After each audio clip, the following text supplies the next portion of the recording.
Okay, తెలంగాణలో కాంగ్రెస్ ప్రభుత్వాన్ని పడగొట్టేలా ఏమైనా ప్రయత్నాలు చేస్తున్నారా? మాకేం కర్మ పట్టిందండి. మాకెందుకు రెండు ఎంపీలు ఉన్నప్పుడు కూడా మేము భయపడలేదు. మేము పదండి ముందు కంటుకుంటే మేము పోయినాం. జయంబు నిశ్చయంబురా భయంబు లేదురా అనుకుంటూ సాగినాం మేము.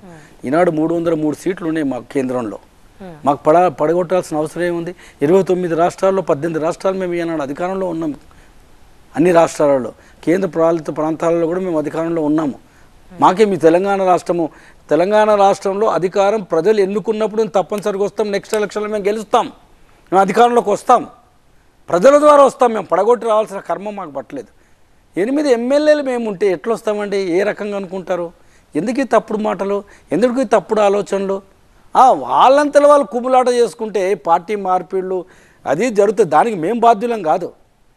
బీఆర్ఎస్ కాంగ్రెస్కు ఉన్నటువంటి అక్కడ చేరుతుంటారు. మీకు తెలుసు, రాజీనామా చేయకుండా ఏ రకంగా పోటీ చేస్తారు. భారతీయ జనతా పార్టీలో ఏ ప్రజాప్రతినిధి అయినా కానీ చేరాలంటే ప్రజలు ఎన్నుకున్నటువంటి వ్యక్తి రాజీనామా చేసి మా పార్టీలో చేరాలి. ఓకే, దానికి ఉదాహరణకు మీకు ఈటల రాజేందర్ గారు కావచ్చు, లేకుంటే రగలపాటి రాజగోపాల్ రెడ్డి గారు కావచ్చు, కోమటిరెడ్డి రాజగోపాల్ రెడ్డి కావచ్చు. అలాంటి వాళ్ళు రాజీనామా చేసి మా పార్టీలో చేరారు.